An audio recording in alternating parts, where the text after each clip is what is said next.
Hello viewers, welcome back to DSC corner. This is Bhargavi. ఈరోజు మనం third class ఎన్సీఆర్టీకి సంబంధించిన classes అయితే డిస్కస్ చేస్తున్నాం కదా. సో అందులో భాగంగా ఫస్ట్ పార్ట్ 1 కింద 1 to 11 లెసన్స్ అయితే డిస్కస్ చేసాం. సో ఈరోజు 12 to రిమైనింగ్ లెసన్స్ అన్ని కూడా డిస్కస్ చేద్దాం.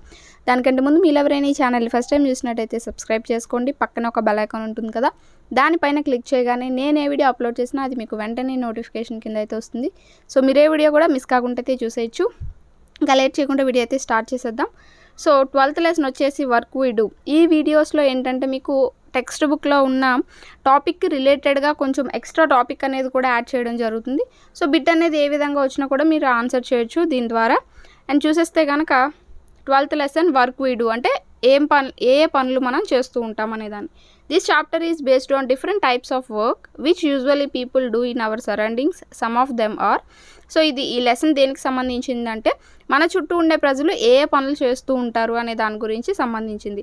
ఆ విధంగా మన చుట్టూ ఉండే ప్రజలు ఏ పనులు చేస్తారు అనే దాంట్లో కొన్ని ఎగ్జాంపుల్స్ కింద కనుక చూసుకుంటే, mechanic repair, cars bikes repair చేస్తారు కదా, సో వాళ్ళు మెకానిక్. అలాగే డాక్టర్ ఏం చేస్తారు, పేషెంట్స్ని చూస్తూ ఉంటారు, అంటే ఎవరైతే వ్యాధులతో బాధపడుతూ ఉంటారో వాళ్ళని చూస్తూ ఉంటారు. నెక్స్ట్ ఫ్రూట్ సెల్లర్ అంటే పళ్ళు అమ్మేవాడు ఏం చేస్తాడు, పళ్ళు అమ్ముతూ ఉంటాడు. అలాగే వంట చేసేవాడు వంట చేస్తూ ఉంటాడు. పోలీస్ అనేవారు ఏం చేస్తూ ఉంటారంటే మనకి రక్షణగా ఉంటూ ఉంటారు. అలాగే ఫైర్ ఫైటర్ ఏం చేస్తారంటే fights with fire. And next teacher ఏం చేస్తారు, పిల్లలకి లెసన్స్ చెప్తూ ఉంటారు. కాబ్లర్ ఏం చేస్తూ ఉంటాడు అంటే చెప్పులు కుట్టేవాడు, ఏమైనా చిరిగిపోయినవి కుడుతూ ఉంటాడు, షూస్ అలాంటివన్నీ. టైలర్ అంటే బట్టలు కుట్టేవాడు ఏంటి, బట్టలు కుడుతూ ఉంటాడు. అలాగే బ్లాక్ స్మిత్ సామాన్లు చేస్తూ ఉంటాడు, ఇనుప సామాన్లు. అలాగే గార్డెనర్ ఏం చేస్తాడు, తోటమాల ఏం చేస్తూ ఉంటాడు, గార్డెన్ అంతా నీట్గా చేస్తూ ఉంటాడు. అలాగే గోల్డ్ స్మిత్ బంగారం చేసే కంసాలి వస్తువులు చేస్తూ ఉంటాడు. లాయర్ ఏం చేస్తూ ఉంటాడు, న్యాయం చెప్తూ ఉంటాడు. లాయర్ ఏంటంటే వాదిస్తూ ఉంటాడు, న్యాయం వైపు వాదిస్తూ ఉంటాడు. అండ్ జడ్జి ఏం చేస్తాడు, న్యాయంని తెలియపరుస్తూ ఉంటాడు. బార్బర్ ఏం చేస్తూ ఉంటాడంటే మంగలి అతను, సో అతను జుట్టు కత్తిరించడం ఇవన్నీ చేస్తూ ఉంటాడు. అలాగే డ్రైవర్ ఏం చేస్తూ ఉంటాడు, వెహికల్స్ని డ్రైవ్ చేస్తూ ఉంటాడు. పోస్ట్ మ్యాన్ లెటర్స్ని ఇంటింటికి పంచుతూ ఉంటాడు. సో ఈ విధంగా ఏంటంటే మన చుట్టూ ఉండే వాళ్ళు ప్రతి ఒక్కరు కూడా ఏదో ఒక పని అనేది చేసుకుంటూ బ్రతుకుతూ ఉంటారు. They all do perform these functions at different places. Some places are given. So ఒక్కొక్క వ్యక్తి కూడా తను చేసే పని సర్టైన్గా ఒక ప్లేస్లో చేస్తూ ఉంటాడు. ఇప్పుడు సపోజ్ డాక్టర్ ఉన్నాడు అనుకోండి, రోడ్ పైన కుర్చీ వేసుకొని వైద్యం చేయడు కదా, అంటే తనకంటూ ఒక ప్లేస్ ఉంటుంది. సో అలా ఏంటంటే ఇప్పుడు జడ్జి ఉన్నాడు, రోడ్ మీద కుర్చీ వేసుకొని న్యాయం చెప్పరు కదా, సో దానికంటూ ఒక ప్లేస్ ఉంటుంది. అలా ఏంటంటే ఆ ప్లేసెస్ని ఇక్కడ మనకి ఇచ్చారు, చూద్దాం. సో హాస్పిటల్లో ఏం జరుగుతుందంటే treatment of patients, vaccination of children. So పేషెంట్స్కి న్యాయం చేస్తూ ఉంటారు, అలాగే పిల్లలకి టీకాలు అవి వేస్తూ ఉంటారు. స్కూల్లో ఏం చేస్తూ ఉంటారంటే place where children study. So పిల్లలు చదువుకుంటూ ఉంటారు. బ్యాంక్లో ఏంటి, మనం డబ్బులు వేయడం తీయడం ఇవన్నీ జరుగుతూ ఉంటాయి. పోస్ట్ ఆఫీస్లో ఏంటి, where we get post card and స్టాంపులు కానీ పోస్ట్ కార్డ్ కానీ కావాలంటే మనం పోస్ట్ ఆఫీస్కి వెళ్తూ ఉంటాం. గ్యారేజ్లో ఏంటి, where our car and bikes get repaired. మన కార్ కానీ బైక్స్ కానీ రిపేర్స్ అనేవి అక్కడ జరుగుతూ ఉంటాయి. కోర్టులో ఏం జరుగుతుంది, where all legal work are performed and sentence is delivered to victim. So ఏది న్యాయం, ఏది మంచి చెడు అలాంటివన్నీ కూడా అక్కడ న్యాయం అనేది జరుగుతూ ఉంటుంది. అండ్ హోటల్లో ఏం జరుగుతుంది, మనం స్టే చేస్తూ ఉంటాము, సో అక్కడ మనం తింటూ ఉంటాము, ఇవన్నీ కూడా హోటల్లో చేస్తూ ఉంటాం. ఇలా ఏంటంటే ఒక్కొక్క పని ఒక్కొక్క ప్లేస్లో మనం నిర్వర్తిస్తూ ఉంటాం. నెక్స్ట్ లెసన్ కనుక చూస్తే షేరింగ్ అవర్ ఫీలింగ్స్. సో ఈ లెసన్ దేనికి సంబంధించింది అంటే ఒక బ్లైండ్ అతను ఉంటారనమాట. సో బ్లైండ్ అతనికి సంబంధించి వాళ్ళు ఎలా ఫీల్ అవుతూ ఉంటారు, సో వాళ్ళు చుట్టుపక్కల ఉన్న వస్తువుల్ని ఎలా సెన్స్ చేస్తూ ఉంటారు అనే విషయాలన్నీ ఉంటాయి. అయితే ఇందులో మనకి కొన్ని ఇంపార్టెంట్ లెసన్స్ ఉన్నాయి, కొన్ని అన్ఇంపార్టెంట్ లెసన్స్ కూడా ఉన్నాయి. సో అన్ఇంపార్టెంట్ లెసన్స్ అనేవి నార్మల్గా మనకి చదువుతుంటే తెలిసిపోతూ ఉంటుంది.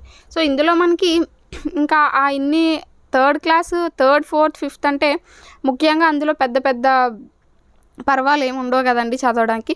సో ఇంకా అందులో వదిలేసి చదవడం ఎందుకని చెప్పి నేను ఆల్మోస్ట్ మొత్తం అన్ని లెసన్స్ కూడా ఇక్కడ కవర్ చేసి ఇస్తున్నాను. సో మీకు ఏది ఇంపార్టెంట్ అన్ఇంపార్టెంట్ తెలుసుంటే కనుక మీరు దాన్ని స్కిప్ చేసి మిగతా అయితే చదువుకోవచ్చు. అండ్ నెక్స్ట్ ఇక్కడ చూస్తే షేరింగ్ అవర్ ఫీలింగ్స్లో story circulate around a girl named as Seema and her brother called Ravi who is a blind person and uses to live in Seema's house. So Seema అనే ఒక అమ్మాయి ఉండేది, తనతో పాటు ఆమె యొక్క బ్రదర్ అయిన అన్నయ్య అయిన రవి అనే అతను ఉంటూ ఉండేవాడు అనమాట. అతనికి కళ్ళు కనిపించవన్నమాట, బ్లైండ్ అతను. Ravi usually do his work on his own and he possesses strong sense of hearing. So నార్మల్గా అతని పని అతను చేసుకుంటూ ఉంటాడు అండ్ అతనికి వినికిడి శక్తి అనేది చాలా ఎక్కువగా ఉన్నదట. Ravi is a college teacher, he teachers in college. So అతను ఒక కాలేజ్ టీచర్ అనమాట, కాలేజ్లో అందరికీ బోధిస్తూ ఉంటాడు. He possesses strong sense of hearing, he recognise all family members from the sound when they move. So అతనికి చాలా ఎక్కువ వినికిడి శక్తి అనేది బాగా ఉన్నదట. చుట్టూ ఉన్న అతని యొక్క ఫ్యామిలీ మెంబర్స్ వాళ్ళు చేసే పనులు బట్టి ఈజీగా వాళ్ళని గుర్తుపడుతూ ఉండేవాడట. He owns many books, the pages of these books are thick and have rows of raised points. He reads by running his fingers on the raised dots. మీరు ఎప్పుడైనా కళ్ళు లేని వాళ్ళు చదవడం కనుక చూసినట్టయితే వాళ్ళు ఒక థిక్ పేపర్ లాంటిది ఉంటుంది, అందుపైన డాట్స్ అనేవి ఉంటాయి. సో ఆ డాట్స్ని టచ్ చేస్తూ సో అది ఏ అక్షరం ఏంటి అనేది ఆ విధంగా వాళ్ళు సెన్స్తో మాత్రమే చదువుతూ ఉంటారు. Blind people use Braille script to read the books. So ఎవరైతే కళ్ళు కనిపించలేని వాళ్ళు ఉంటారో వాళ్ళ కోసం బ్రెయిలీ లిపి అనేది ఒకటి ఉంటుందన్నమాట. సో దాన్ని కనిపెట్టిన వారు ఎవరు అంటే Louis Braille. The script is named after the name of inventor Louis Braille. So Louis Braille అనే అతను కనిపెట్టాడు కాబట్టి ఆ లూయి బ్రెయిలీ అతని పేరు మీదే దానికి బ్రెయిలీ లిపి అని రావడం జరిగింది. Louis Braille was born in France 4th January 1809. సో 1809లో January 4th ఫ్రాన్స్లో ఇతను జన్మించాడు. అయితే ఇది 1824లో ఇతను ఈ లిపిని కనుక్కోవడం జరిగింది. అయితే ఇతనికి కళ్ళు ఎలా పోయాయి అంటే ఇతను 3 years ఓల్డ్ ఉన్నప్పుడు అతని యొక్క తండ్రి గారి సామాన్లతో ఆడుతూ ఉంటే ఒక షార్ప్గా ఉన్నది ఏదో వస్తువు వచ్చి అతని కంటికి తగులుతుంది. సో అప్పుడు అతనికి కళ్ళు అనేవి పోతాయన్నమాట. అప్పుడు ఇతను కానీ అప్పుడు చిన్నప్పుడు తనకి చదువుకోవాలని బాగా కోరికగా ఉండేది. సో అక్కడితో ఆగిపోకుండా ఇలాంటి వాళ్ళకి చాలామందికి చదువుకునే అవకాశం కల్పించిన ఈ బ్రెయిలీ స్క్రిప్ట్ అనేది రూపొందించారనమాట. Next he discovered a technique by which blind person can read anything by touching known as Braille script. So ఈ బ్రెయిలీ లిపి ద్వారా ఏంటంటే టచ్ చేస్తూ ఏ విషయం అయినా కూడా వాళ్ళు నేర్చుకుంటూ ఉంటారు.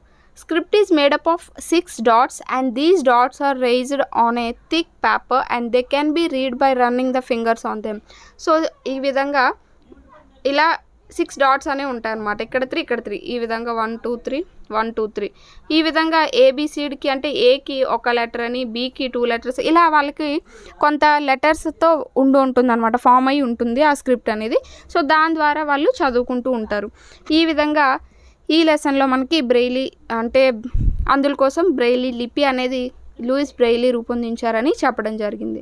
సో నెక్స్ట్ 14th లెసన్ కనుక చూస్తే the story of food. Chapter is based on the food we use in our daily life. So ఈ చాప్టర్ గురించి ఏంటి అంటే మనం డైలీ లైఫ్లో ఏదైతే ఫుడ్ యూజ్ చేస్తూ ఉంటామో దాని గురించి ఇవ్వడం జరిగింది. Some food products used to provided by the plants such as corn, spinach, turmeric, chilies, lemon, fruits, spices, rice, wheat, maize, millets, while some food came from animals such as egg, meat, milk, cheese, honey, fish. So మనం రోజు తినే ఫుడ్స్లో చాలా వరకు జంతువుల నుంచి వస్తూ ఉంటాయి, అలాగే మొక్కల నుంచి వస్తుంటాయి. సపోజ్ ఈ మొక్కజొన్న కానీ పాలకూర, పసుపు, పచ్చిమిరపకాయలు, అలాగే లెమన్, నిమ్మకాయలు, ఫ్రూట్స్ ఇవన్నీ కూడా మనకి చెట్ల నుండి వస్తూ ఉంటాయి. అలాగే జంతువుల నుంచి కూడా గుడ్లని, మాంసం అని, పాలు, అలాగే మనం పాలతోటే చీజ్ అనేది, అలాగే హనీ అని, ఫిష్ అని. సో ఇవన్నీ కూడా జంతువులకు సంబంధించింది. మనం తినే ఆహారంలో సగం జంతువులు, సగం మొక్కల నుంచి వచ్చే ఉత్పత్తులు అనేవి ఉంటూ ఉంటాయి. Next some plants also have their medicinal importance such as. So మన చుట్టూ ఉన్న కొన్ని మొక్కలకి మెడిసినల్ వాల్యూస్ అనేవి కూడా ఉంటాయి. అంటే మనకి ఏదైనా వ్యాధి అనేది వచ్చినప్పుడు దాని కొరకు కూడా వీటిని మనం వాడుకుంటూ ఉంటాం. వెన్ వీ గెట్ హర్ట్, మనకి ఏదైనా అనీజీగా అనిపించినప్పుడు, కోల్డ్గా అలాంటి అనిపించినప్పుడు turmeric with milk work as healer. So turmeric అంటే పసుపు అనేది పాలలో వేసుకొని తాగితే మనకి కొంత ఉపశమనం అనేది కలుగుతుందట. నెక్స్ట్ ఇన్ స్టొమక్ యాక్ అంటే కడుపు నొప్పి వచ్చినప్పుడు sonth ajwain with water to relief the pain. So ఈ రెండు కలిపి తీసుకుంటే మనకి పెయిన్ అనేది రిలీఫ్ అవుతుందట. In case of tooth ache అంటే మనకి ఏదైనా పంటి నొప్పి ఉన్నప్పుడు క్లోవ్ ఆయిల్, క్లోవ్ అంటే లవంగాలు, సో లవంగాల నూనెతో మనం నోటిని పుక్కలించినప్పుడు చేసినప్పుడు ఆ పెయిన్ అనేది రిలీఫ్ అనేది దొరుకుతుంది. ఇన్ కఫ్ అండ్ కోల్డ్ అంటే మనకి ఏదైనా జలుబు అది చేసినప్పుడు, కఫం చేసినప్పుడు తులసి, అల్లం, ఇక్కడ జింజర్ అంటే అల్లం, క్లోవ్ అంటే లవంగాలు కదా. సో ఆ 3 కూడా మనం కలిపి తీసుకుంటే అది మనకి దాని నుంచి ఉపశమనం అనేది కలిగిస్తూ ఉంటుందన్నమాట. సో ఈ విధంగా మన చుట్టూ ఉన్న ప్లాంట్స్లో కొన్ని మెడిసినల్ వాల్యూస్ అనేవి కూడా కలిగి ఉంటాయి. Next, tulsi also helps to boost the immunity of a person and neem in home work as microbiotical agent. ఇక్కడ రాంగ్ పడినట్టుందండి. సో అయితే ఇక్కడ ఏంటంటున్నాడు అంటే తులసి అనేది మనకి ఇమ్యూనిటీ అనేది ఇస్తూ ఉంటుంది. అలాగే నీమ్ వేప అనేది మన చుట్టూ ఎలాంటి డిసీజెస్ కానీ ఇన్ఫెక్షన్స్ కానీ రాకుండా చూస్తుంది అని చెప్తున్నారు. సో ఇది మనకి ద స్టోరీ ఆఫ్ ఫుడ్ గురించి. And next, making pots. ఇది కూడా మనకి అంత ఇంపార్టెంట్ లెసన్ అయితే కాదు, నార్మల్గా ఇచ్చిన దాన్ని బట్టి చూద్దాం. సో మేకింగ్ ఆఫ్ పాట్స్ అనేది ఏంటి అంటే, ఈ లెసన్ మనకి ఏం పెద్దగా అందులో కంటెంట్ ఏమి ఉండదు. నార్మల్గా పిల్లలు ఒక సీక్వెన్స్లో ఏదైనా నేర్చుకోవాలి అనే దానిపైన ఆ లెసన్ ఉంటుంది.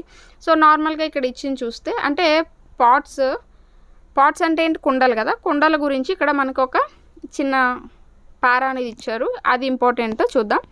Many years ago there was a time when people had no pots.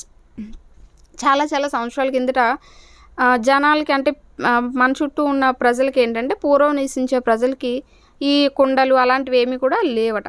They started feeling that need to store and cook food. So వీళ్ళు ఏమనుకున్నారంటే, అప్పుడు పచ్చి మాంసం తినడం కానీ లేకపోతే పచ్చి మాంసాన్ని కాల్చుకొని తినడం చేస్తూ ఉండేవారు కదా. సో దాని తర్వాత ఎక్కువ ఎప్పుడైనా వేట దొరికినప్పుడు కానీ దాన్ని కొన్ని రోజులకి ఏంటంటే దొరికిన వేటని నిల్వ చేసుకోవాలని లేకపోతే దాన్ని వండుకొని తినాలనే ఆలోచన అనేది వచ్చింది. After a lot of effort and thinking people learn to make pots. చాలా కృషి చేసిన తర్వాత వాళ్ళు కుండలు తయారు చేయడం అనేది నేర్చుకున్నారు. In the beginning pots were made of stone and clay. So ఇలాంటి పాయింట్స్. సో మనకు అడగొచ్చు, స్టార్టింగ్లో పాట్స్ని వేటితో చేసేవారు అంటే స్టోన్ అండ్ క్లే అంటే రాళ్ళు అలాగే మట్టి. సో అప్పుడు అలా వాటితో చేసేవారు. People made pots of stones by digging and scraping stones with their hands. So వాళ్ళ చేతులతోనే చేస్తూ ఉండేవారు. They made pots of clay by kneading the clay and shaping them with their hands. So దాన్ని ఆ మట్టి ఏదైతే ఉంటుందో దాన్ని బాగా చేతితోనే ఒక పాత్రలాగా చేస్తూ ఉండేవారు. People also discovered that clay pots could be made stronger by making them in fire. So ఆ తర్వాత ఏం తెలుసుకున్నారు అంటే, ఈ మట్టితో చేసిన పాత్రలు అనేవి కాల్చడం ద్వారా అవి ఇంకా ఎక్కువ గట్టిగా ఉండడం జరుగుతున్నాయని తర్వాత తెలుసుకోవడం జరిగింది. సో ఈ విధంగా పాట్స్ గురించి మనకి ఇవ్వడం జరిగింది. And next, games we play. మనం ఆడుకునే ఆటలు ఏంటో చూద్దాం. Games play an important role in maintaining a healthy mind, body and soul. So ఇక్కడ ఏంటంటే, మనం ఆటలు అనేవి ఆడుకున్నప్పుడు మనం హెల్దీగా ఉండడానికి, మన మైండ్ రిఫ్రెష్గా ఉండడానికి ఉపయోగపడతాయట.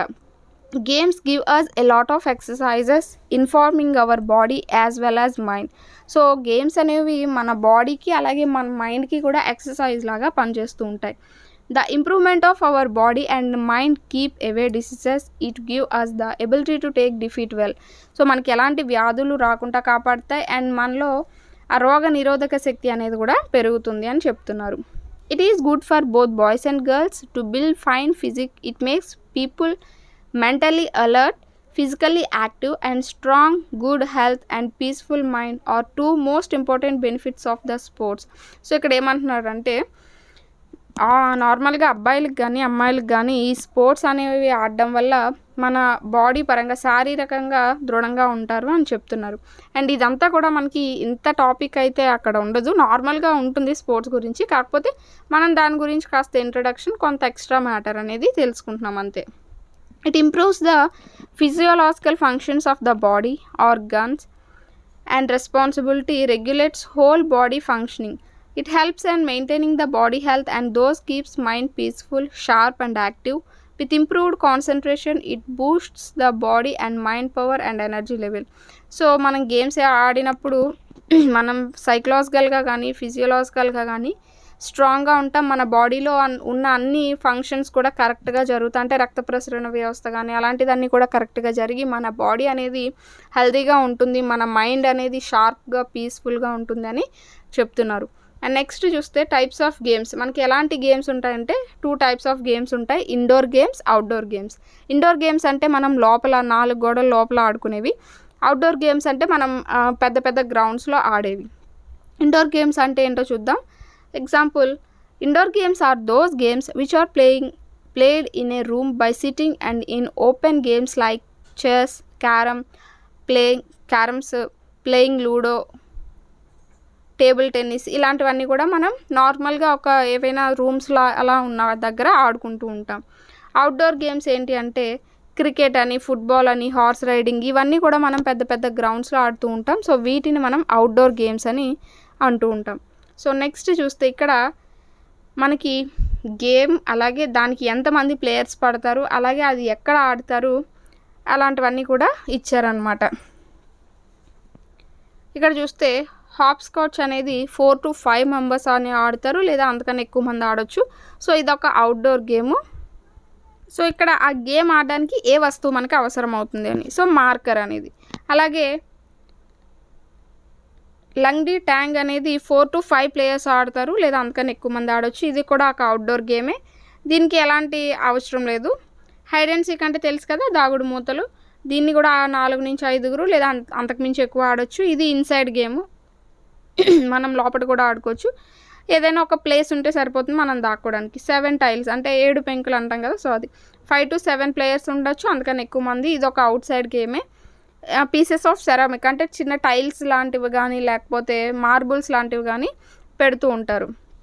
కబడ్డీ అనేది 7 ప్లేయర్స్ ఉండాలి ఈచ్ టీంలో. ఇది అవుట్ సైడ్ గేము, చిన్న ప్లే గ్రౌండ్ ఉంటే సరిపోతుంది. మార్బుల్స్ అనేది 5 to 7 మెంబర్స్ ఆఫ్ ప్లేయర్స్ ఉంటారు, అంతకన్నా ఎక్కువ ఉండొచ్చు. ఇది ఒక అవుట్డోర్ గేమ్ అనమాట. గ్లాస్ మార్బుల్స్ అనేవి ఉండాలి. అండ్ నెక్స్ట్ రెజ్లింగ్కి 2 ప్లేయర్స్ ఉంటారు, ఇది ఒక అవుట్ సైడ్ గేమ్. రింగ్ అనేది ఉండాలి. గిల్లి దండ అనేది 2 ప్లేయర్స్ ఉండాలి అట్లీస్ట్, అవుట్ సైడ్ గేమే. గిల్లి దండ అనేది వస్తువులు అవసరం అవుతాయి. ఫ్లయింగ్ కైట్స్, ఒక పర్సన్ కూడా కైట్ ఎగరేయచ్చు కదా, ఒక్కరు ఉన్నా సరిపోతుంది, ఇది outside. Kite, thread, wheel ఇవన్నీ అవసరం అవుతాయి. చెస్కి 2 ప్లేయర్స్ ఉండాలి, ఇది ఇన్సైడ్ గేమ్. చెస్ బోర్డు ఉండాలి. స్నేక్స్ అండ్ ల్యాడర్ బోర్డ్కి 2 to 4 మెంబర్స్ వరకు ఆడుకోవచ్చు, ఇన్సైడ్ గేమే. స్నేక్ అండ్ ల్యాడర్ ఉంటే సరిపోతుంది. లూడోకి ఎంతమంది అయినా ఉండొచ్చు, లూడో బోర్డ్ అనేది ఉండాలి. క్యారమ్స్కి నార్మల్గా 4 మెంబర్స్ ఉంటూ ఉంటారు, క్యారమ్ బోర్డ్ అనేది ఉండాలి. సో ఈ విధంగా మనకి గేమ్స్లో ఎంతమంది ఉండాలి ఏంటి అనేది ఇక్కడ ఇవ్వడం జరిగింది.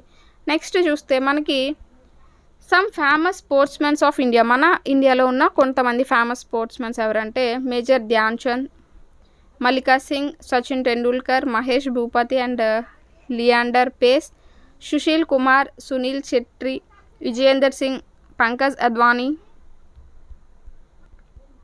సో నెక్స్ట్ కనుక చూస్తే మనకి హియర్ కమ్స్ ఏ లెటర్ అనేది మనకి ఏంటంటే కమ్యూనికేషన్ గురించి తెలియజేసే లెసన్ అనమాట. చూస్తే కనుక కమ్యూనికేషన్ అంటే ఏంటంటే communication involves exchange of thoughts, opinions, information among people. అంటే ఇద్దరు వ్యక్తుల మధ్య కానీ, లేదా ఇద్దరు కంటే ఎక్కువ వ్యక్తుల మధ్య ఏంటంటే వారి యొక్క ఆలోచనలు కానీ, వారి యొక్క అభిప్రాయాలు కానీ, లేకపోతే కొంత సమాచారాన్ని కానీ ఒకరి నుంచి ఒకరికి తెలుసుకునే వేనే మనం కమ్యూనికేషన్ అని అంటూ ఉంటాం. There are many ways means of communication. We can communicate by writing, orally or by gestures. So మనం ఒకరితో మాట్లాడేటప్పుడు ఓరల్గా అయినా మాట్లాడవచ్చు, లేదా రిటర్న్గా ఒక లెటర్ రాసినా మనం అనుకున్నది వాళ్ళకి, అంటే మనం ఏం చెప్పాలనుకుంటున్నామో వాళ్ళకి తెలుస్తుంది. ఇలా ఏంటంటే మనం నోటితో అయినా చెప్పొచ్చు, రాసైనా చెప్పొచ్చు, ఏ విధంగా అయినా మనం కమ్యూనికేషన్ అనేది జరపచ్చు. సో ఇక్కడ టైప్స్ ఆఫ్ కమ్యూనికేషన్ కనుక చూస్తే వెర్బల్, నాన్ వెర్బల్ కమ్యూనికేషన్స్ అనేవి ఉన్నాయి. సో వెర్బల్ కమ్యూనికేషన్స్లో ఏంటంటే in verbal communication we use words to express our thoughts. 2 main form of verbal communication are written and oral communication. So ఇక్కడ మనం ఏంటంటే వర్డ్స్తో ఎక్స్ప్రెస్ చేస్తూ ఉంటాం, అయితే మాట్లాడి అయినా, లేకపోతే నార్మల్గా మనం చేతితో రాసి అయినా, ఏ విధంగా అయినా ఎక్స్ప్రెస్ చేస్తూ ఉండొచ్చు. First written communication means communicating by writing and includes hand written letters, documents, typed documents, email, text charts, books ఇవన్నీ కూడా. అంటే నార్మల్గా మన ఈమెయిల్స్ కానీ, మెసేజెస్ కానీ ఇలాంటివన్నీ పంపామనుకోండి, ఇది మనకి రిటన్ కమ్యూనికేషన్ కిందకి రావడం జరుగుతుంది. లేకపోతే ఏమైనా లెటర్స్ కానీ ఇలాంటివన్నీ. ఓరల్ కమ్యూనికేషన్లో ఏంటంటే మనం మాట్లాడుతాం. సపోజ్ ఇక్కడ మీరు ఒక మీ ఫ్రెండ్‌కి కాల్ చేసి మాట్లాడారనుకోండి, అది మీకు ఓరల్ కమ్యూనికేషన్ కిందకి వస్తుంది. అలా కాకుండా మీరు ఒక మెయిల్ పంపారనుకోండి, అది మీకు రిటన్ కమ్యూనికేషన్‌కి వస్తుంది. అంటే ఇక్కడ face to face video call గానీ, ఫోన్ కాల్ గానీ, ఏదైనా లెక్చర్, వాయిస్ చాట్ ఇలాంటివన్నీ కూడా మనకి ఓరల్ కమ్యూనికేషన్ కిందకి రావడం జరుగుతుంది. సో నెక్స్ట్ నాన్ వెర్బల్ కమ్యూనికేషన్‌లో కనుక చూస్తే, నాన్ వెర్బల్ కమ్యూనికేషన్ అంటే ఏంటో చూద్దాం. It does not involves use of words. It is done through facial expressions, body gestures, signs, drawing, graphic design, color, pictures, paintings. For example, waving hand, pointing finger, smiling, making faces expresses our feeling and emotions. నార్మల్గా మనం ఏదైనా chat చేసేటప్పుడు emojis చూస్తూ ఉంటాం కదా. So అవన్నీ కూడా ఏంటంటే, మనం నవ్వినట్టు సింబల్ పెడితే మనం నవ్వుతున్నామని అర్థం, లేదు ఏడుస్తున్నట్టు సింబల్ పెడితే ఏడుస్తున్నామని. సో వీటి ద్వారా ఏంటంటే మనం కమ్యూనికేషన్ కనుక జరిపితే అది మనకి నాన్ వెర్బల్ కమ్యూనికేషన్. అందులో మనం ఎలాంటి వర్డ్స్ ఇలాంటివి ఏవి యూజ్ చేయలేదు కాబట్టి దాన్ని మనం నాన్ వెర్బల్ కమ్యూనికేషన్ అని అంటూ ఉంటాం. Next postal communication. Postal communication అంటే ఏంటో చూద్దాం. The postal system delivers post cards, letters and parcels physically. So మనం ఎవరికైనా ఏదైనా ఇవ్వాలనుకున్నప్పుడు, లేదా ఏదైనా సమాచారం తెలియజేయాలనుకున్నప్పుడు మనం లెటర్ రూపంలో కానీ, మనం ఇవ్వాల్సిన వస్తువును కానీ పోస్ట్ చేస్తే అది వాళ్ళకి చేరుస్తుంది పోస్టల్ కమ్యూనికేషన్ అనేది. we write letter and mention the address with pin code. So మనం ఎవరికైతే లెటర్ రాస్తున్నామో, లెటర్ రాసి వాళ్ళ యొక్క అడ్రస్ పిన్ కోడ్తో సహా, పిన్ కోడ్ అంటే పోస్టల్ ఇండెక్స్ నెంబర్ అనేది. సో దీంతో సహా మనం రాసినట్టయితే మనం ఎవరికైతే చేర్చాలనుకుంటున్నామో లెటర్ అనేది అక్కడికి చేర్చింది. Letter on person from postal department clear the mail box and sort all the letter destination wise and marks its seal. So మనం వేసిన పోస్ట్ కార్డ్ అనేది తీసి, అంటే ఆ బాక్స్లోంచి తీసి ఏ అడ్రస్కి ఏవేవి, ఇప్పుడు సపోజ్ ఢిల్లీకి ఒక 10 లెటర్స్ ఉన్నాయనుకోండి, ఆ ఢిల్లీ లెటర్స్ అన్నీ కూడా ఒక దగ్గర పెట్టి అవన్నీ కూడా బాక్స్ చేసి సీల్ చేస్తూ ఉంటారు. సో అవి ట్రైన్స్ ద్వారానో లేకపోతే ఏవైనా వెహికల్స్ ద్వారానో పంపించి అక్కడ ఏదైతే ఢిల్లీలో ఆఫీస్ ఉంటుందో అక్కడ చేరాక అక్కడి నుంచి మళ్ళీ సార్ట్అవుట్ చేస్తారు, అక్కడ ఏ విలేజెస్కి ఎలా వెళ్ళాలి అనే దాన్ని బట్టి ఆ విధంగా మనం పంపించాలనుకున్న దగ్గరికి ఆ యొక్క లెటర్ అనేది వెళ్ళిపోతుంది. సో అది పోస్టల్ కమ్యూనికేషన్లో మనకి లెటర్ అవ్వచ్చు, ఇన్లాండ్ లెటర్ అవ్వచ్చు, పోస్ట్ కార్డ్ అవ్వచ్చు, ప్రింటెడ్ పోస్ట్ కార్డ్ అవ్వచ్చు. ఈ విధంగా మనకి వీటి ద్వారా కమ్యూనికేషన్ అనేది జరపవచ్చు. Next telecommunication. ఇందాకే చెప్పుకున్నాం టెలికమ్యూనికేషన్ అంటే మనం ఎంత దూరంలో ఉన్న వాళ్ళతో అయినా వితిన్ ఈజీగా కమ్యూనికేట్ అవ్వచ్చు. వేటి ద్వారా అంటే టెలిగ్రామ్ అని, మొబైల్ ఫోన్స్ అని, లేకపోతే ల్యాండ్లైన్స్ అని, శాటిలైట్ ఫోన్స్ అని, రేడియో, టెలివిజన్, వీటి ద్వారా మనం టెలికమ్యూనికేషన్ అనేది అయితే జరపవచ్చు. Next mass communication. Mass communication అంటే ఏంటంటే, mass communication means the imparting or exchanging of information to large number of people at the same time. So ఇప్పుడు సపోజ్ ఇప్పుడు ఎక్కడ జపాన్లో భూకంపం వచ్చింది అనుకోండి, ఒక్కొక్కరు ఫోన్ చేసి మనకి చెప్పరు కదా, ఒక న్యూస్ ఛానల్ వాళ్ళు చెప్తూ ఉంటారు. సో అది చాలా 1 మిలియన్ లక్షల కోట్ల మంది చూస్తూ ఉంటారు. అలా ఏంటంటే ఎక్కువ మంది ప్రజలకు ఒకేసారి సమాచారాన్ని చేరవేయాలనుకున్నప్పుడు ఈ మాస్ కమ్యూనికేషన్ అనేది ఉపయోగపడుతుంది. మనం చూసేది ఏంటి, news paper, magazines, radio, television, films, ఇవన్నీ కూడా మనకి మాస్ కమ్యూనికేషన్ కిందకే రావడం జరుగుతుంది అనమాట. సో ఇదంతా కూడా మనకి ఈ లెసన్కి సంబంధించి, హియర్ కమ్స్ ఏ లెటర్కి సంబంధించి. Next A house like this. House like this అనేది కనుక చూస్తే, హౌస్ అంటే ఏంటో చూద్దాం ముందు. Houses defines A building that serves as living quarters from 1 or a few families. So మనం హౌస్ అంటే ఏమనుకుంటామంటే, మనతో పాటు కొంతమంది లేకపోతే కొన్ని ఫ్యామిలీస్ కలిసి నివసించేదాన్ని హౌస్ అంటూ ఉంటాం. In this chapter children talk about the houses of their reason. So ఇక్కడ మనం కొంతమంది విభిన్న వ్యక్తుల యొక్క ఇల్లు ఏ రకంగా ఉంటాయి, సో వాళ్ళు ఎక్కడ నివసిస్తున్నారు, ఎలా నివసిస్తున్నారు అనే విషయాల గురించి అయితే చూద్దాం. సో హౌసెస్ ఇన్ అస్సాంలో హౌసెస్ ఎలా ఉంటాయో చూద్దాం. Bhupen have come from Monal village in Assam. So అక్కడి నుంచి వచ్చాడట. సో అక్కడ ఇల్లులు ఎలా ఉంటాయో చూద్దాం. It rains heavily in Assam, hence house are made almost 10 to 12 feet above the ground. So అక్కడ ఎక్కువ వానలు అనేవి పడుతూ ఉంటాయి కాబట్టి భూమి నుంచి 10 నుంచి 12 ఫీట్స్ అంటే అడుగుల ఎత్తులో వాళ్ళు ఇల్లు కట్టుకుంటూ ఉంటారట. Houses are made on bamboo pillars to prevent the entering of water in room. So bamboo pillars అంటే వెదురుతోని వాళ్ళు పిల్లర్స్లా వేసుకొని కట్టుకుంటూ ఉంటారు. ఎందుకు అంటే వాటర్ అనేది ఇంటి లోపలికి వచ్చేయకుండా. Roof of the houses are slant or slopey so the water don't get collected on the roof. So ఈ విధంగా ఉంటాయన్నమాట. ఎందుకు అంటే పడిన వాటర్ అనేది ఈ విధంగా పోతూ ఉంటుంది, ఎక్కడ స్టోర్ అనేది ఉండదు కాబట్టి ఈ విధంగా రూఫ్ అనేది ఉంటుందట. People use the ladder to climb in the house and at night the ladders are remove to prevent the entry of wild animals. So ఈ విధంగా ఇంత ఎత్తులో కట్టుకుంటూ ఉంటారు కదా, మరి ఇంత ఎత్తు ఎక్కడానికి నిచ్చెన లాంటివి ఉపయోగిస్తూ ఉంటారు. సో వాళ్ళు ఎక్కిన తర్వాత నైట్ టైం ఆ నిచ్చెన తీసేస్తూ ఉంటారు, ఎందుకంటే ఏవైనా యానిమల్స్ అవి ఎక్కిపోతే మళ్ళీ ప్రాబ్లం అవుతుందని తీసేస్తూ ఉంటారనమాట నైట్ టైం. సో ఆ విధంగా అస్సాంలో ఇల్లులు అనేవి ఉంటాయి. 10 to 12 feet వరకు వాళ్ళు ఎత్తులో కట్టుకుంటూ ఉంటారు. ఏ పిల్లర్స్ యూజ్ చేసి? Bamboo pillars. ఇలాంటి చిన్న చిన్న పాయింట్సే మీరు గుర్తుపెట్టుకోవాల్సి ఉంటుంది. Next houses in hilly areas. Manali అనేది ఒక హిల్లీ ఏరియా కదా, అక్కడ ఇల్లులు ఎలా ఉంటాయంటే, so Chameli have from Manali which is a hilly area. So ఆమె అక్కడి నుంచి వచ్చిందట. They receives heavy rainfall and snowfalls as well. So అక్కడ ఎక్కువగా వర్షం పడుతుంది, అలాగే మంచు వర్షం కూడా ఎక్కువగా పడుతూ ఉంటుందట. Houses are made up of stone and wood. ఇక్కడ కూడా చెక్కతోటి రాళ్ళతోటి ఇల్లులు కట్టుకుంటూ ఉంటారట. The roof of the houses are also slant too. అక్కడ కూడా ఇల్లులు అనేవి స్లాంట్గా ఉంటూ ఉంటాయి, ఎందుకంటే వాటర్ అనేది నిలవ ఉండకుండా. నెక్స్ట్ హౌస్ ఇన్ రాజస్థాన్లో హౌసెస్ ఎలా ఉంటాయి అంటే,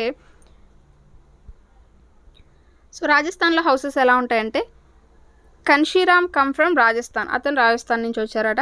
the area receives less rainfall and very hot two. So అక్కడ అంటే వర్షం అనేది అంతగా పడదు, చాలా వేడిగా ఉంటూ ఉంటుంది.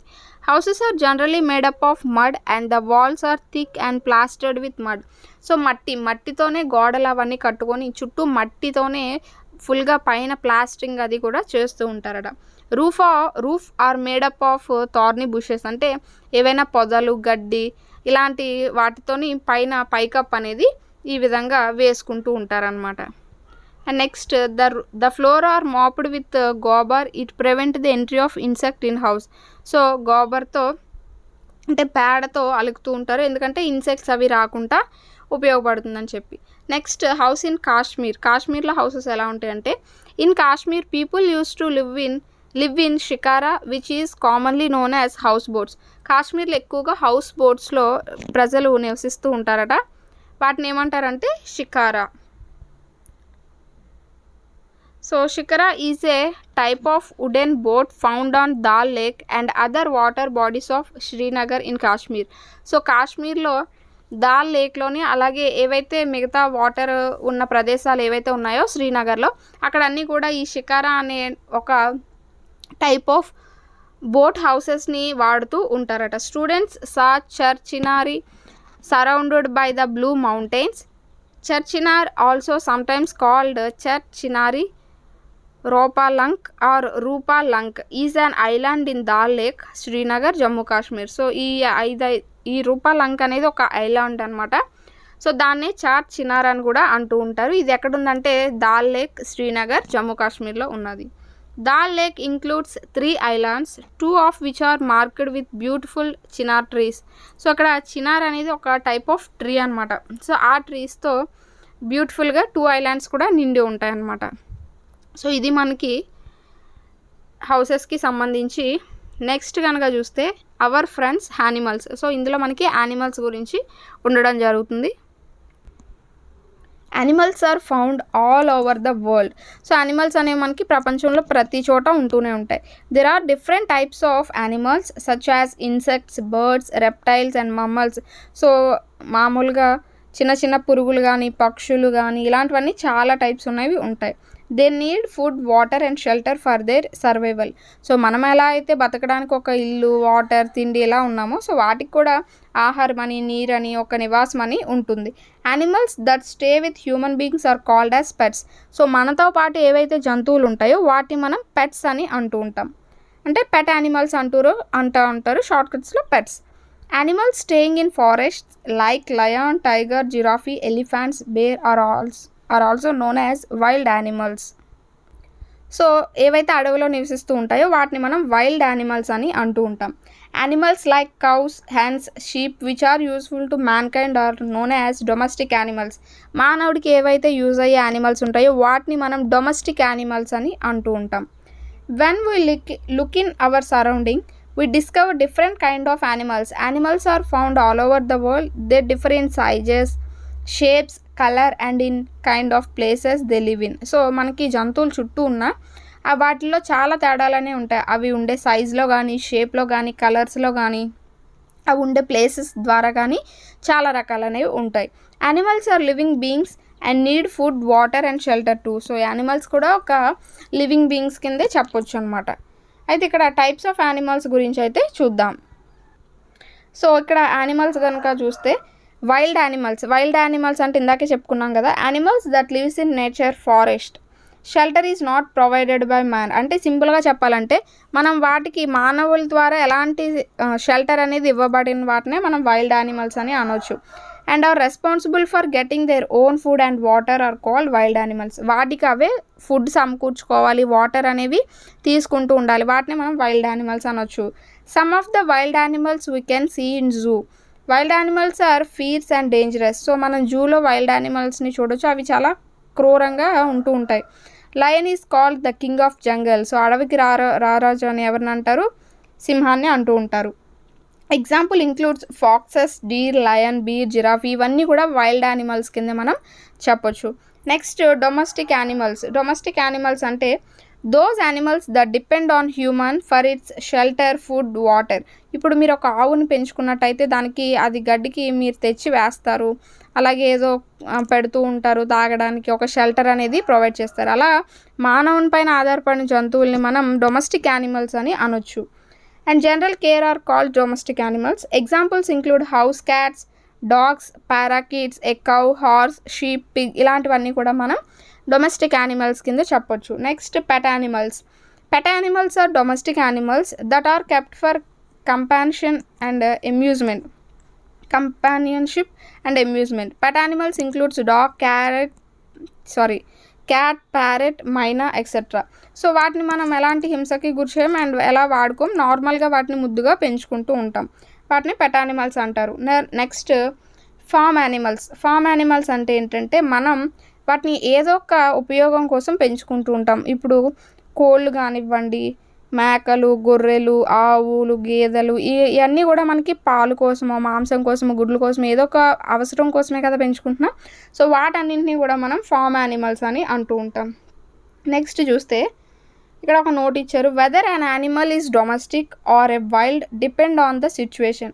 For example people domesticate horse and hens it is a domestic animal, but horse also found in jungle, hence it is a wild animal. So ఒక జంతువు అనేది వైల్డ్ యానిమలా లేకపోతే డొమెస్టిక్ యానిమలా అనేది మనకు ఎలా తెలుస్తుంది అంటే అది ఉండే ప్లేస్ని బట్టి. దాన్ని మీరు ఇంట్లో పెంచుకున్నారనుకోండి అది డొమెస్టిక్ యానిమల్ అవుతుంది. అదే గుర్రం మీకు అడవిలో కనిపించింది అనుకోండి అది వైల్డ్ యానిమల్ అవుతుంది. సో అది ఉండే ప్లేస్ని బట్టి మనం దాన్ని డిటర్మైన్ చేయాలని ఇక్కడ చెప్తున్నారు. నెక్స్ట్ ల్యాండ్ యానిమల్స్ అంటే ఏంటంటే animals that live primarily on land is called land animals. భూమిపైన ఎక్కువగా నివసించే వాటిని మనం ల్యాండ్ యానిమల్స్ అనొచ్చట. అండ్ వీటిలో పీకాక్ అని, horse, rhinoceros, elephant, giraffe, buffalo ఇవన్నీ కూడా మనకి ల్యాండ్ యానిమల్స్ కిందకి రావడం జరుగుతుంది. వాటర్ యానిమల్స్ అంటే ఎక్కువగా వాటర్లో ఉండే యానిమల్స్ని వాటర్ యానిమల్స్ అనొచ్చు. అవి మొత్తం వాటర్ ద్వారానే బ్రీత్ అనేవి తీసుకోవడం అవన్నీ జరుగుతూ ఉంటాయి. షార్క్, డాల్ఫిన్, వేలు, సీ హార్స్, ఆక్టోపస్, ఫిష్ ఇవన్నీ కూడా వాటర్ యానిమల్స్ కింద చెప్పొచ్చు. నెక్స్ట్ బర్డ్స్ అంటే పక్షులు. Birds are the animals with feathers, wings and 2 legs and a beak without teeth. So ఏమంటున్నాడంటే వాటికి రెక్కలు ఉంటాయి, అలాగే ఒక ఈకలు ఉంటాయి అండ్ 2 కాళ్ళు ఉంటాయి, ముక్కు అనేది ఉంటుంది.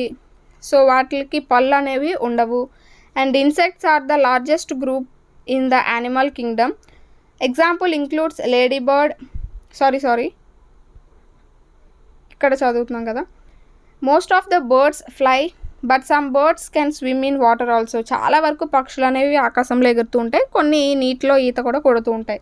For example crow, sparrow, cuckoo, flamingo etcetera ఇవన్నీ కూడా మనకి వాటర్లో ఈత కొడుతూ ఉంటాయి. నెక్స్ట్ ఇన్సెక్ట్స్ కనుక చూసుకుంటే animal that has 6 legs and generally 1 or 2 pairs of wings are called insects. So 6 కాళ్ళు అనేవి ఉంటాయి అండ్ ఒక జత లేదా 2 జతల రెక్కలు అనేవి ఉండే వాటిని ఇన్సెక్ట్స్ అంటూ ఉంటాం.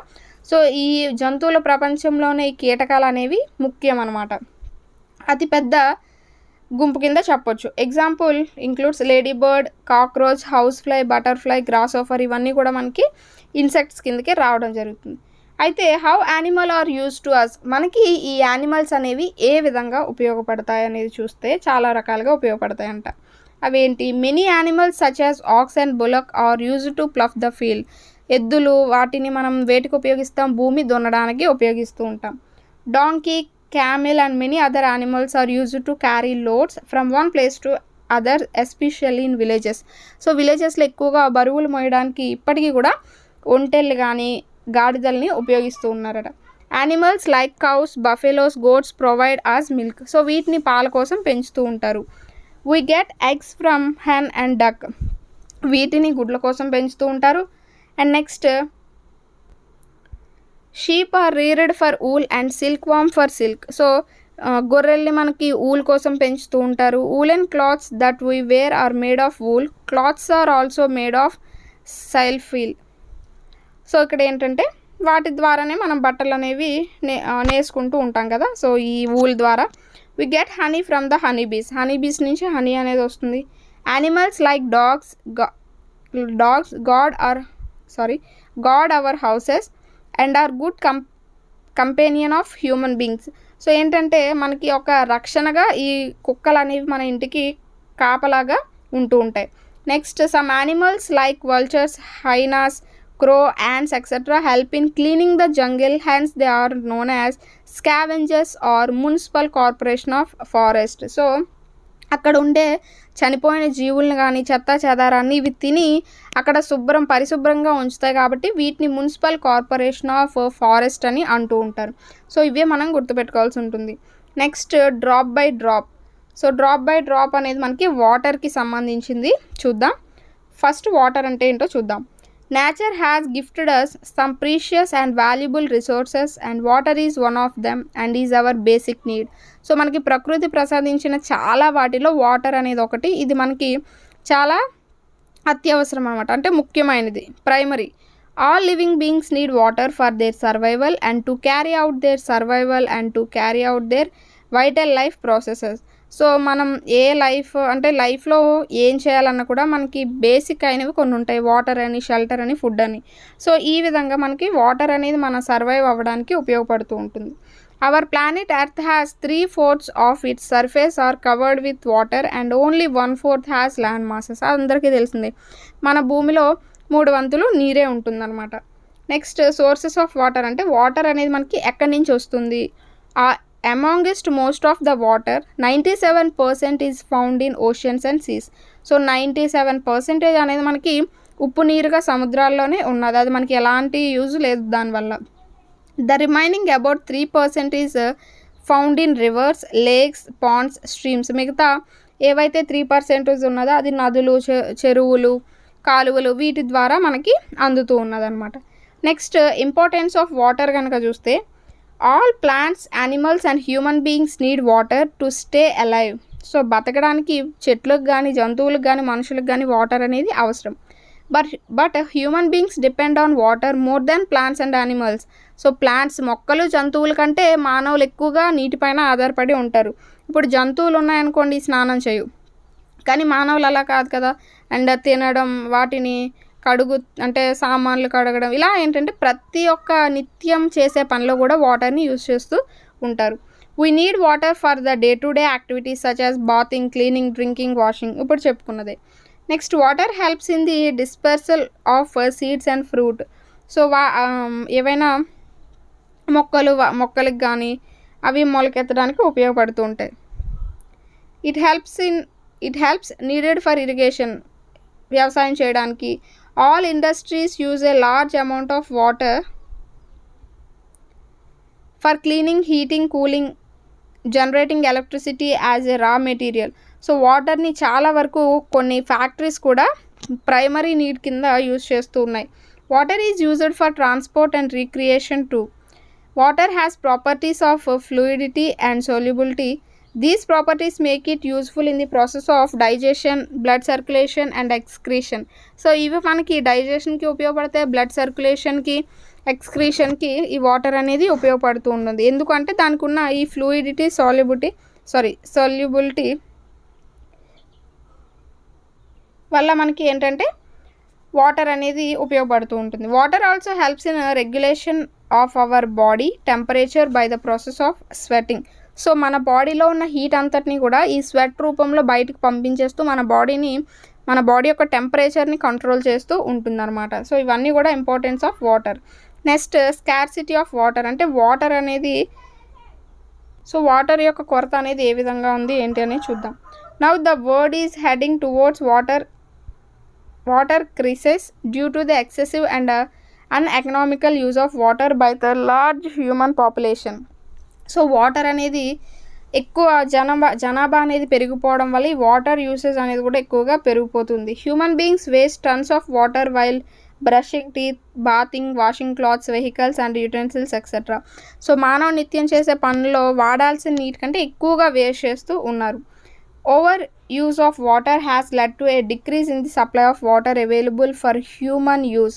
సో మనం ఇలా వేస్ట్ చేస్తున్న వాటర్ అనేది రేపు అన్న రోజు మనకి అందదన్నమాట. సో మనకి మినిమం వాడుకోవడానికి కూడా వాటర్ లేకుండా అయిపోతూ ఉంటుంది. Polluting water, deforestation and over pollution have also disturbed. So మనం వాటర్ని పొల్యూట్ చేయడం కానీ, లేకపోతే మన భూమిపైన పొల్యూషన్ పెరిగిన, ఇవన్నీ కూడా మనకి వాటర్ లేకుండా అవ్వడానికి ఒక మెయిన్ బేసిస్ కింద ఉంటాయి. The water cycle which in turn the annual rainfall varies in different parts of our country. So వీటన్నింటి వల్ల ఏంటంటే మనకి రెయిన్ఫాల్ అనేది కూడా కరెక్ట్గా పడట్లేదు. నెక్స్ట్ కన్జర్వేషన్ ఆఫ్ వాటర్, అంటే వాటర్ని మనం ఎలా సేవ్ చేయాలి. Conservation of water means A careful and economical use of water. So మనం జాగ్రత్తగా మనకి ఎంత అవసరమైతే అంతే వాడుకుంటూ ఉండాలి. We should conserve water as it as a precious natural resource. Conservation of water can happen in the following ways. So ఈ విధంగా మనం నీటిని వృధా చేయకుండా ఆపచ్చట. ఏ విధంగా అంటే afforestation can help water to penetrate into the soil and replenish the water table. So afforestation అంటే ఏంటంటే చెట్లు నరక్కుండా ఉండడం వల్ల, చెట్లు అనేవి ఉండడం వల్ల ఈ నీరు అనేది అంత ఫాస్ట్గా ప్రవహించుకుంటా నెమ్మదిగా ప్రవహిస్తూ ఎక్కువసేపు భూమిలోకి ఇంకడానికి అవకాశం అనేది ఉంటుంది. సో దాని ద్వారా భూగర్భ జలాలు అనేవి పెరుగుతాయి అని చెప్తున్నారు. Use of efficient watering systems such as drip irrigation and sprinklers to reduce water consumption by plants and help in conservation of water. So మనం మొక్కల్ని కానీ వ్యవసాయం కానీ చేసేటప్పుడు ఏంటంటే వాటికి డ్రిప్ ఇరిగేషన్ అని, స్ప్రింక్లర్స్ అని, వాటి ద్వారా నీరు అందించడం ద్వారా నీటిని సేవ్ చేయొచ్చు అని చెప్తున్నారు. Building dams and hydro power projects which help in checking ఫ్లూడ్ and regulating the supply of water agriculture. So dams వాటి ద్వారా ఏంటంటే మనం నీటిని నిల్వ చేయొచ్చు అని చెప్తున్నారు. Irrigation hours and frequency can be reduced. Treatment of industrial and domestic wastewater in sewage plants before it disposal in water bodies help in conservation of water. It reduces the water pollution. So ఈ వేస్ అన్నిటి ద్వారా కూడా మనకి water అనేది మనం వృధా చేయకుండా ఆపొచ్చు అని చెప్తున్నారనమాట. నెక్స్ట్ రెయిన్ వాటర్ హార్వెస్టింగ్, అంటే వర్షపు నీటిని మనం ఎలా నిల్వ చేసుకోవచ్చు అనే దాని గురించి. In this system, the rainwater is collected by allowing it to flow from the rooftop through pipes in a storage tank. So ఏంటంటే మనం ఇక్కడ ఒక మేడ అనేది ఈ విధంగా ఉన్నదనుకోండి, దీనికి ఒక పైప్ లాంటిది పెట్టి ఇక్కడ ఒక అండర్ గ్రౌండ్ ట్యాంక్ అనేది మనం పెట్టుకుంటే దాని ద్వారా మనం వర్షపు నీటిని నిల్వ చేయొచ్చు అని చెప్తున్నారనమాట. And next we celebrate 22nd March as World Water Day every year. It will remind us of the importance of this wonder of liquid called water. So ప్రతి సంవత్సరం మనం March 22nd వాటర్ డేగా జరుపుకుంటూ ఉంటాం. సో ఈ చాప్టర్లో ఏంటంటే మనకి మధో అనే ఒక ఉంటారనమాట. సో మధో అనే వాళ్ళు and people like him whose places receives very less rainfall. So ఒక రాజస్థాన్లో ఒక విలేజ్ గురించి చెప్తూ ఉంటాడనమాట మధో అనే ఒక పిల్లవాడు. సో వాళ్ళ దగ్గర ఏంటంటే చాలా తక్కువ రెయిన్ఫాల్ అనేది ఉంటుంది, వాటర్ అనేది ఉండదన్నమాట. సో వాటర్ కొరత అనేది ఉంటుంది. ఎండాకాలం వచ్చినప్పుడు అసలు ఫుల్గా వాటర్ అనేది ఇంకిపోయి వాళ్ళు మినిమం ఒక 2 pots తెచ్చుకోవడానికి చాలా దూరం నడిచి వెళ్ళాల్సిన పని అనేది ఉంటుంది. సో అప్పుడు ఇసుక అనేది చాలా వేడిగా ఉండడం వల్ల వాళ్ళ కాళ్ళు అవి కూడా పొక్కులు రావడం అనేది జరుగుతుంది. సో ఆ విధంగా ఏంటంటే చాలా కష్టాలు అనేవి పడుతూ ఉంటారని ఈ లెసన్ తెలియజేస్తుంది అనమాట. నెక్స్ట్ కనుక చూస్తే రీయూజెస్ ఆఫ్ వాటర్ని మనం ఎలా రీయూజ్ చేయొచ్చు. Use a shower bucket, install a rain barrel, create a rain garden. Rain gardens take advantage of lands natural water run off to nourish the plants that live there. Save water from washing veggies. Water used for mopping floors can be used for flush. Water used for washing clothes can also be used for washing vehicle garden. Collect the overflow from water plants. So ఏంటంటే నార్మల్గా మనం ఏవైనా బట్టలు ఉతుక్కున్నవి అలాంటివి ఏమన్నా మనం బళ్ళు కడగడానికి కానీ లేకపోతే కొన్ని ఏమైనా మనం ఇల్లు మాప్ చేసినప్పుడు ఆ నీటిని బాత్రూమ్స్లో వాడడం కానీ, సో అలా ఏంటంటే ఇలాంటి పద్ధతుల ద్వారా మనం వాటర్ని రీయూజ్ చేయొచ్చు అని ఇక్కడ చెప్తున్నారనమాట. సో నెక్స్ట్ కనుక చూస్తే 21st లెసన్ మనకి families can be different. So families అనేవి మనకి అన్నీ ఒకేలాగా ఉండవు. సో ఒక్కొక్క ఫ్యామిలీ ఒక్కొక్క రకంగా ఉంటుంది కదా. సో ఇక్కడ కొంతమంది యొక్క ఫ్యామిలీస్ ఇచ్చారు, వాటిని మనం చూద్దాం. సో ఇక్కడ కనుక చూస్తే సీతమ్మస్ ఫ్యామిలీ ఎలా ఉంటుందో చూద్దాం. So Seethamma lives in her ancestral house in a small city Guntur. So Guntur ఆంధ్రప్రదేశ్లో నివసిస్తుందట. Her dadi bhaiya and younger chacha live on the ground floor. So కింద ఫ్లోర్లో నివసిస్తూ ఉంటారట. In one portion of the first floor Seethamma lives with her father, mother and younger sister Geethamma. In the other portion live her Tauji and his 3 children. Her Tazi died just a few months. Her elder Chacha and the new Chachi live in one of the rooms of the terrace. They are newly married. అంటే ఇక్కడ ఏంటంటే ఒక ఫ్యామిలీలోనే మెంబర్సే ఒక్కొక్కరు ఒక్కొక్క దగ్గర అనమాట. So నివసిస్తున్నట్టు ఇక్కడ చెప్తూ ఉన్నారు. నెక్స్ట్ తారాస్ ఫ్యామిలీలో ఎలా అంటే Tara lives with her amma and nanna in Chennai. So చెన్నైలో వాళ్ళ అమ్మ నాన్నతో కలిసి ఉంటుంది. Her amma Meenakshi is not married but she adopted Tara. So వాళ్ళ అమ్మ మీనాక్షి మ్యారేజ్ చేసుకోలేదు, సో తన్ని అడాప్ట్ చేసుకుందనమాట తారాని.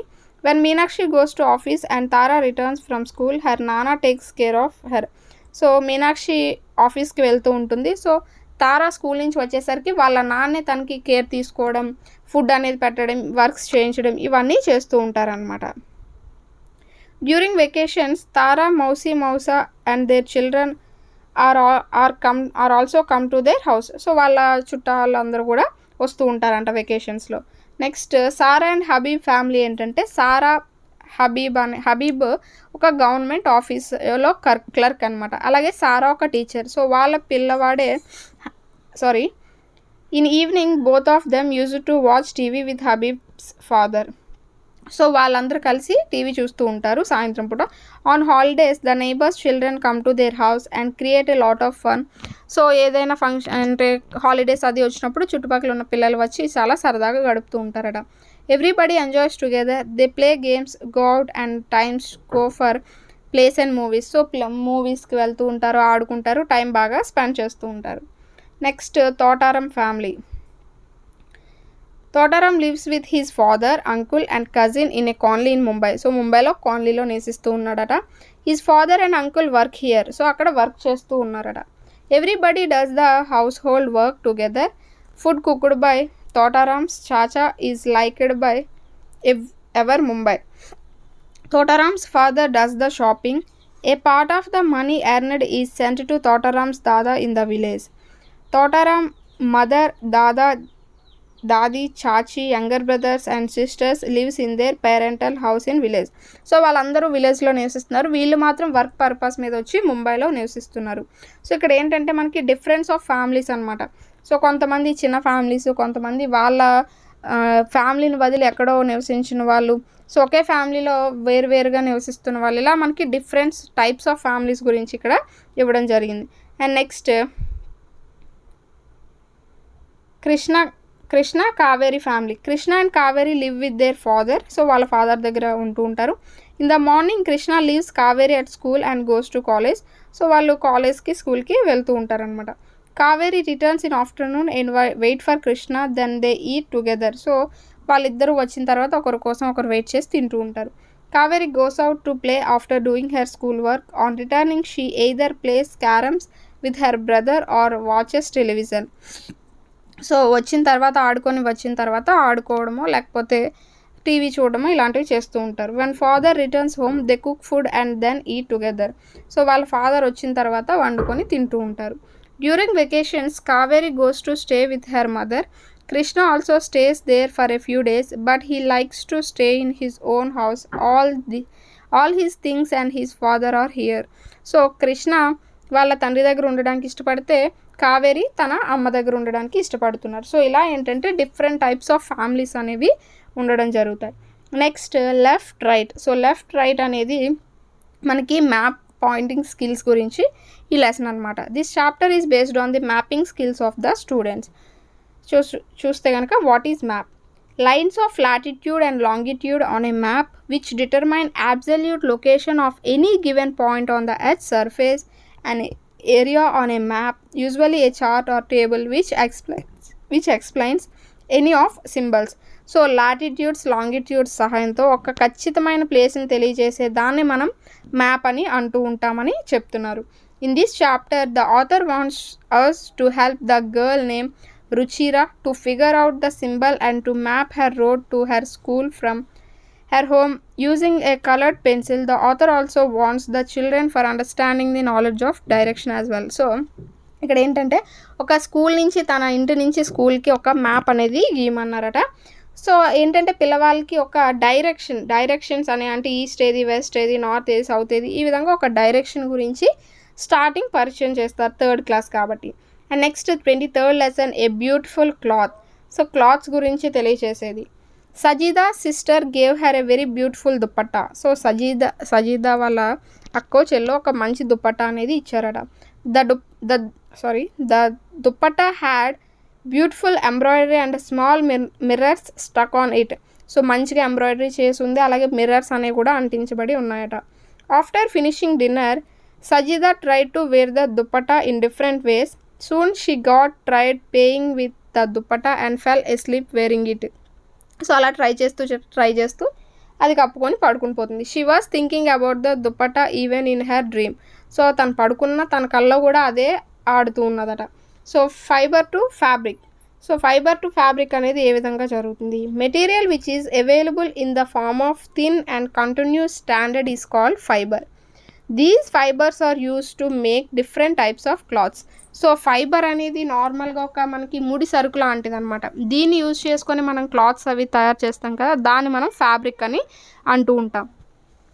టైప్స్ ఆఫ్ ఫైబర్ అనేది చూస్తే న్యాచురల్ ఫైబర్స్ అంటే మనకి యానిమల్స్ నుంచి, ప్లాంట్స్ నుంచి ఏవైతే వస్తాయో వాటిని మనం ఫైబర్స్ అని అంటూ ఉంటాం, న్యాచురల్ ఫైబర్స్ అని అంటూ ఉంటాం. కాటన్ కానీ, జూట్, సిల్క్, ఊల్ ఇవన్నీ కూడా types of fibres. And next plant fibre. Plant నుంచి వచ్చేవి ఏంటి అంటే cotton and jute are plant fibre. అంటే పత్తి, జనుము ఇవన్నీ కూడా ప్లాంట్ ఫైబర్ అని చెప్పొచ్చు. అండ్ యానిమల్ ఫైబర్స్ ఏంటేంటి అంటే సిల్క్, ఊలు అవన్నీ మనం యానిమల్ ఫైబర్స్ కింద చెప్పొచ్చు. సింథటిక్ ఫైబర్ అంటే ఏంటంటే the fibre which are synthesised in industry from simple chemicals obtained from petroleum are called synthetic fibre. So petroleum నుంచి తీసే కొన్ని ఇండస్ట్రీస్లో కొన్ని పెట్రోలియం ముడిసరుకు నుంచి తీసే వాటిని మనం సింథటిక్ ఫైబర్స్ అని అంటూ ఉంటాం. అందులో మనకి నైలాన్, యాక్రిలిక్, పాలిస్టర్ ఇవన్నీ కూడా భాగాలుగా ఉంటూ ఉంటాయి. నెక్స్ట్ కాటన్ ఇన్ ఇండియా చూస్తే cotton is cultivated mainly in Maharashtra, Gujarat, Haryana, Punjab, Rajasthan, Tamil Nadu and Madhya Pradesh. Cultivation of cotton is cultivated in black clayey soil. It needs warm climate.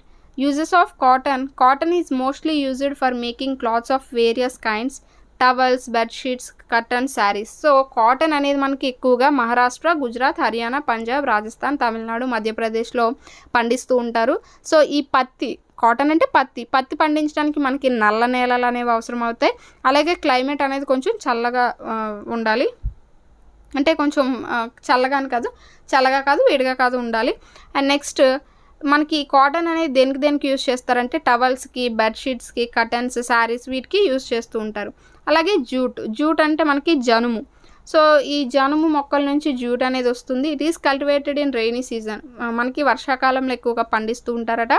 Jute is grown in alluvial soil and which is found usually in the delta region of the Ganga and Brahmaputra rivers. So మనకి delta రీజన్స్లో ఎక్కువగా పండుతూ ఉంటుందట. In India jute is mainly grown in west Bengal, Bihar, Assam. Bihar, west Bengal, అస్సాంలో ఎక్కువగా ఈ జనుము పండిస్తూ ఉంటారట. So ఇవి మనకి bags, shopping bags, ropes, carpets, curtains వీటన్నిటి కోసం ఇవన్నీ ఉపయోగపడుతూ ఉంటాయి. నెక్స్ట్ ఊల్ అంటే ఏంటి, మనకి నార్మల్గా ఉన్ని అని అంటూ ఉంటాం. ఇవి మనకి షీప్, గోటు, ర్యాబిట్, యాక్, క్యామిల్ వీటి నుంచి తీస్తూ ఉంటారు. అయితే వీటి ద్వారా మనకి స్వెటర్స్, షాల్స్, గ్లూస్, బ్లాంకెట్ ఇవన్నీ కూడా తయారు చేస్తూ ఉంటారనమాట ఊల్ ద్వారా. అండ్ నెక్స్ట్ సిల్క్తో మనకి చూస్తే సిల్క్ వామ్స్ నుంచి రావడం జరుగుతాయి. అయితే ఇది మనకి కకూన్స్ నుంచి ఈ సిల్క్ అనేది వస్తూ ఉంటుంది. ఇవి మనకి మల్బరీ ప్లాంట్స్ అనేవి తింటూ ఉంటాయి. ఈ కకూన్స్ అనేవి మల్బరీ సిల్క్ మాత్ అనేది మల్బరీ ప్లాంట్స్ తిని బాగా పెరిగి తర్వాత మనకి సిల్క్ అనేది ఉత్పత్తి చేస్తూ ఉంటుంది. ఈ సిల్క్ అనేది మనకి చాలా కాస్ట్లీ ఫైబర్, ఎందుకంటే దాంతో చేసిన ఏదైనా కూడా కాస్ట్లీగా ఉంటుంది. అండ్ నెక్స్ట్ ఇవి మనకి శారీస్కి, కుర్తాస్కి, షాల్స్కి, వెడ్డింగ్ క్లాత్స్కి వాటికి ఎక్కువగా ఈ సిల్క్ అనేది ఉపయోగిస్తూ ఉంటారు. Next synthetic fibre. So synthetic fibre is quiet strong, wrinkle resistant and quick drying. These are used in making different materials like cloths, neckties, sails, sweater, shawls, carpet and blankets. They are also used in making boats, skating boats. So ఈ synthetic fibre అనేది మనకి బేగా తడిచిన వెంటనే ఆరిపోతుంది, స్ట్రాంగ్గా ఉంటుంది. So ఇవన్నీ ఉండడం ద్వారా ఏంటంటే వీటిని ఎక్కువగా విరివిగా ఇప్పుడు ఉపయోగిస్తూ ఉన్నారు ఈ సింథటిక్ ఫైబర్స్ని. సో అది 23rd లెసన్. మనకి 24th లెసన్ వచ్చేసి మనకి web of life. So web of life అంటే ఏంటో చూద్దాం. సో వెబ్ ఆఫ్ లైఫ్ అనేది కనుక చూస్తే web of life paints A metaphorical picture. It suggests a vision. One can almost see lots of living interconnected organisms. As the words roll off your tongue, if you like to see dictionary definition, web of life is described as a succession of organisms in an ecological community that are linked to each other through the transfer of energy and nutrients. So web of life అంటే మనకి ఏంటంటే ప్రతి జీవి కూడా, అంటే ప్రతి living organism కూడా మనకి ఏదో ఒక దానిపై ఆధారపడుతుంది. ఇప్పుడు మనం చెట్ల పైన, జంతువుల పైన ఎలా అయితే ఆధారపడుతున్నామో అలాగే ప్రతి జీవి కూడా ఒక దగ్గర నుంచి ఒక్కో దగ్గరికి ఎనర్జీ అనేది ట్రాన్స్ఫర్ చేసుకుంటూ, న్యూట్రిషన్ అనేది ట్రాన్స్ఫర్ చేసుకుంటూ బతుకుతూ ఉంటుంది. లివింగ్ అండ్ నాన్ లివింగ్లో కనుక చూస్తే అంటే మనం ఇప్పుడు ఉన్న వాటిలో లివింగ్, నాన్ లివింగ్ ఆర్గానిజమ్స్ ఉంటూ ఉంటాయి. We see many things occur in our surroundings. Everything that we see can be categorized into two groups, living things and non-living things. All animals and plants including us are living things. So ప్రాణం ఉన్న ప్రతిదీ కూడా living థింగ్స్కి చెప్తాం. మొక్కలు కానీ, జంతువులు కానీ, మనుషులు కానీ అన్నీ కూడా. The pencil we write with, the book we read, the toys we play with, all are non-living things. So మన చుట్టూ ఏదైతే ప్రాణం లేని వస్తువులు కనిపిస్తుంటాయో అవన్నీ కూడా మనం నాన్ లివింగ్ థింగ్స్ కింద చెప్పుకుంటూ ఉంటాం. అయితే లివింగ్ థింగ్స్కి కొన్ని లక్షణాలు అనేవి కలిగి ఉంటాయి. అవేంటో చూద్దాం. Need food. సో ప్రతి జీవి కూడా ఆహారం అనేది ఖచ్చితంగా తీసుకోవాలి. సో అలా తీసుకున్నప్పుడు మాత్రమే అవి జీవిస్తూ ఉంటాయి. ప్లాంట్స్ సపోజ్ చూసుకుంటే అవి వాటి యొక్క ఫుడ్ అవి తయారు చేసుకుంటూ ఉంటాయి. వాటిపైన మనం ఆధారపడతాం అండ్ జంతువులు కూడా ఆధారపడుతూ ఉంటాయి. And living things breathe. So living things breathe అనేది తీసుకుంటూ ఉంటాయి, అంటే శ్వాసక్రియ అనేది జరుగుతూ ఉంటుందన్నమాట. అండ్ నెక్స్ట్ మనం మన మానవులు వచ్చేసరికి ఆక్సిజన్ని తీసుకొని కార్బన్ డైఆక్సైడ్ని వదిలేస్తాం. అలాగే మొక్కలు చూసుకుంటే కార్బన్ డైఆక్సైడ్ని తీసుకొని మనకి ఆక్సిజన్ ఇస్తూ ఉంటాయి. Next living things grow and develop. So living things అనే వాళ్ళు పెరుగుతూ ఉంటారనమాట, అలాగే డెవలప్ అవుతూ ఉంటారు. సో చిన్నగా ఫస్ట్ పుట్టి మనం ఇంత ఏజ్ వరకు వస్తూ ఉంటాం. సో అలా చిన్నదే అంటే గ్రో అవుతూ ఉంటారు, డెవలప్ అవుతూ ఉంటారు. Next living things die. So living things అన్నీ కూడా ఎప్పుడోకప్పుడు చనిపోతూ ఉంటాయి, అవి నిర్జీవిగా మారిపోవాల్సి ఉంటుంది. Living things move. అంటే ఒక ప్రదేశం నుంచి ఇంకొక ప్రదేశానికి వెళ్ళాల్సి ఉంటుంది, నడవడం ద్వారా, జంపింగ్, ఫ్లయింగ్, స్విమ్మింగ్, ఇలా ఏంటంటే మనం ఖచ్చితంగా మూవ్ అవుతూ ఉంటాం. Next living things feel. So మనం ప్రతిదీ కూడా సెన్స్ చేస్తూ ఉంటాం, ఫీల్ అవుతూ ఉంటాం. లైట్ కానీ, హీట్ కానీ, కోల్డ్, సౌండ్ ఇవన్నీ కూడా మనం ఫీల్ అవుతూ ఉంటాం. Next living things reproduce. అంటే ఉత్పత్తి చేస్తూ ఉంటాం. ప్రత్యుత్పత్తి అనేది జరుపుతూ ఉంటారు. ప్రతి లివింగ్ థింగ్ కూడా ప్రత్యుత్పత్తి జరుగుతూ ఉంటారు. సో బేబీస్ని కంటూ ఉంటారు, లేదా ఎగ్స్ అనేవి లే చేస్తూ ఉంటాయి. సో ఇలా ఏంటంటే మన లివింగ్ థింగ్స్ అన్నీ కూడా ఈ అన్ని క్వాలిటీస్ని కూడా కలిగి ఉంటాయని చెప్పుకోవచ్చు. సో ఇది మనకి ఓవరాల్ ఎన్సీఈఆర్టీ థర్డ్ క్లాస్కి సంబంధించి మొత్తం టాపిక్ అండ్ ఎక్స్ట్రా టాపిక్ కూడా ఇక్కడ కవర్ చేయడం జరిగింది. సో దీన్ని కనుక చదువుకుంటే మీకు బిట్ అనేది ఎక్కడా కూడా మిస్ అయ్యే ఛాన్స్ లేదని అయితే నేను అనుకుంటున్నాను. అండ్ థర్డ్ క్లాస్ ఎన్సీఈఆర్టీ అయితే కంప్లీట్ అయిపోయింది కాబట్టి next fourth class only text book, ఎందుకంటే థర్డ్లో ఏముండదు కాబట్టి అవుట్ ఆఫ్ కూడా కొంచెం యాడ్ చేయడం జరిగింది. సో ఫోర్త్ ఫిఫ్త్ క్లాస్లో ఓన్లీ టెక్స్ట్ బుక్ బేస్డ్ అనేది బిట్స్ అనేవి రెడీ చేసి వీడియోస్ కింద అయితే ఖచ్చితంగా చేస్తాను. హోప్ ఈ వీడియో మీ అందరికీ నచ్చింది అనుకుంటున్నాను. ఈ వీడియో కనుక మీకు నచ్చినట్టయితే లైక్ చేయండి, షేర్ చేయండి, సబ్స్క్రైబ్ చేయండి. అండ్ వీడియో కనుక నచ్చినట్టయితే మీ ఫ్రెండ్స్ అండ్ మిగతా వాళ్ళకి కూడా షేర్ చేసి వాళ్ళని కూడా సబ్స్క్రైబ్ చేసుకోమని చెప్పండి. Thanks for watching. నెక్స్ట్ వీడియోతో అయితే మళ్ళీ కలుద్దాం.